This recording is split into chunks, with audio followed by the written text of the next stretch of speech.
6 February 2023. Monday was the day when an earthquake struck southern and central Turkey and northern and western Syria. It occurred 34 kilometers west of the city of Gaziantep at 4:17 a.m. local time, with a magnitude of at least 7.8 and a maximum Mercalli intensity of Xi extreme. An unusually strong 7.7 magnitude aftershock occurred 9 hours after the main shock, centered 95 kilometers to the northeast in Kahramanmaraş province. There was widespread damage and tens of thousands of fatalities. The main shock is the strongest and deadliest earthquake in Turkey since the 1939 Erzincan earthquake and also the deadliest in Syria since 1822.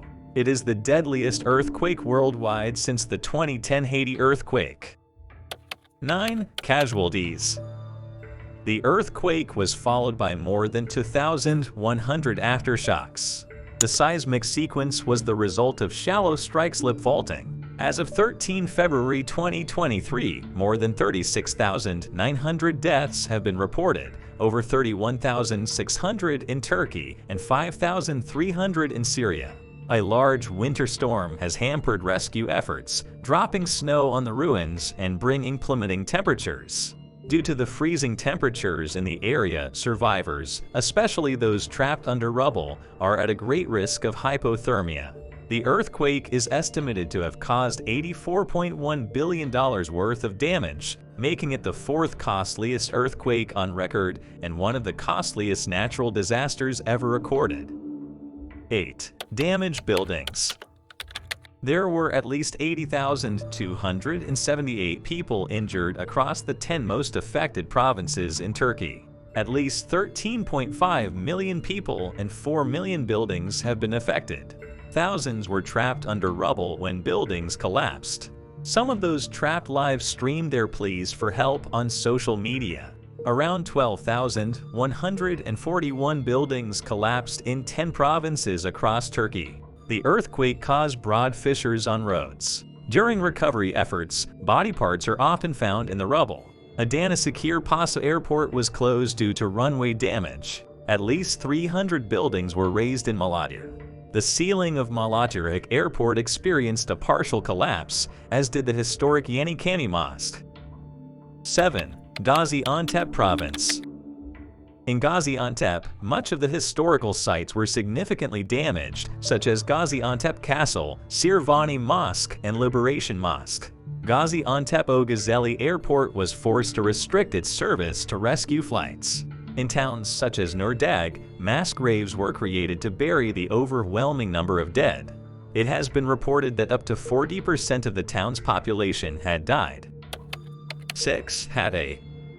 In Hatay province, an unknown number of people are trapped beneath the rubble of collapsed buildings. At least 9,224 buildings in the province were partially or totally destroyed. In Antakya, at least 2,749 buildings were destroyed. The districts of Kirakan and Iskenderun were razed. The runway of Hatay Airport was split and uplifted, leading to flight cancellations. Ankara Metropolitan Municipality started repairing the damaged airport, which was completed by 12 February, allowing the airport to resume operations. 2 provincial hospitals and a police station were destroyed, and a gas pipeline exploded. The building that was the assembly of Hatay State was also destroyed. Several dozen buildings in Güzelberk district and nearly every house in the central and Sibrail districts collapsed. Most of the squad and coaching staff of the local football club Hatayspor were initially trapped in the collapse of their headquarters in Antakya before being rescued, but sporting director Taner Savit is still under the rubble. In Iskenderun, an industrial city in Hatay province, a large fire at the port was reported on 6 February, believed to have originated from a container carrying flammable industrial oil, forcing the port's closure and the diversion of many ships. It was reported to be extinguished on 6 and 8 February, only for it to reignite the next day each time. It was finally extinguished on 10 February. Flooding occurred along the city shoreline, inundating streets as much as 200 meters inland. 5. Aftermath in Turkey.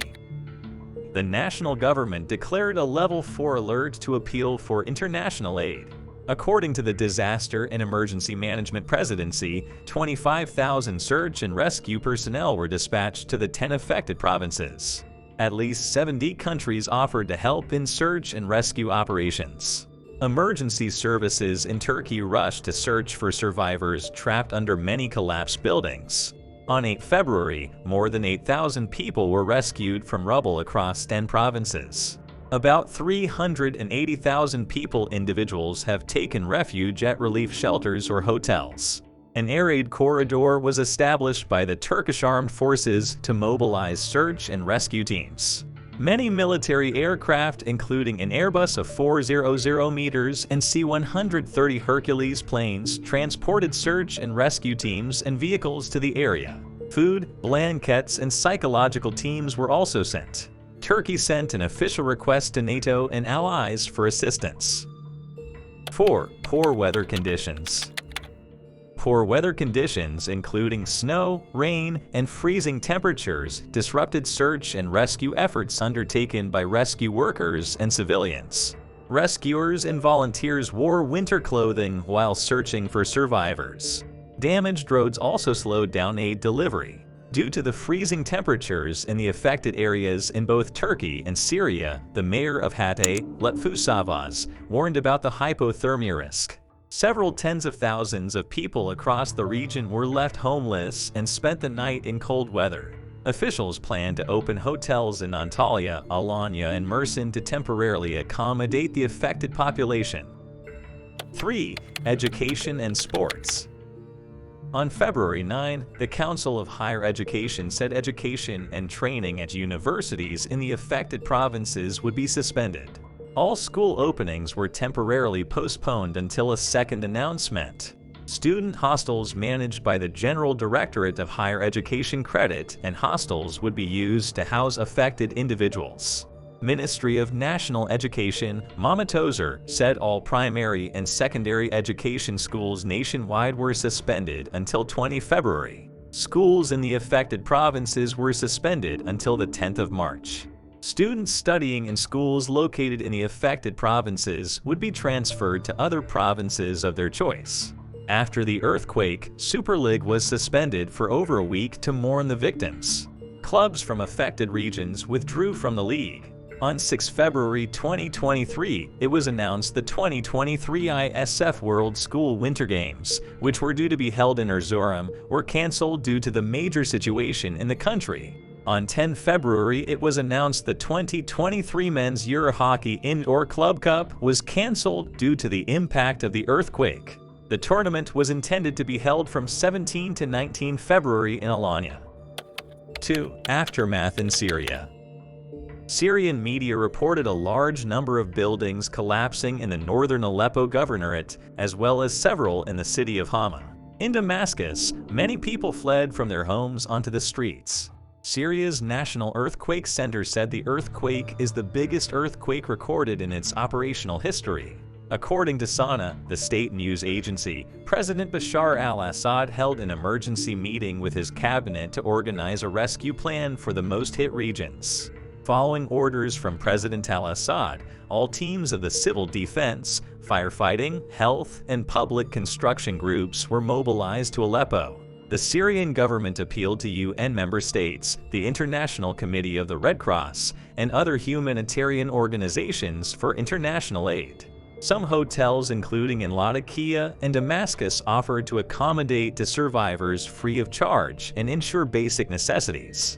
Refugees and expatriates also opened their homes as shelters for people. Al-Sham Private University started an effort to receive people. Sports facilities, events venues, university dormitories, and halls were also open to take in people. Volunteer groups inspected buildings for damage and distributed food items, blankets, and first aid essentials.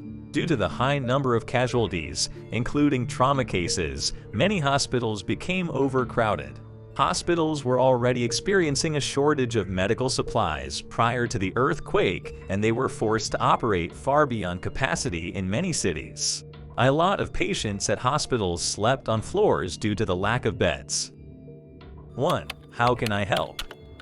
You can help people affected by the crisis by making a donation and helping to raise money for the Disasters Emergency Committee appeal. This will allow DC charities and their local partners to scale up their response and reach more people. Please find the links for donations in the description below the video. Thank you for watching. If you've enjoyed the video, please don't forget to subscribe, leave a thumbs up, and keep an eye out for new videos, which are uploaded on every Friday.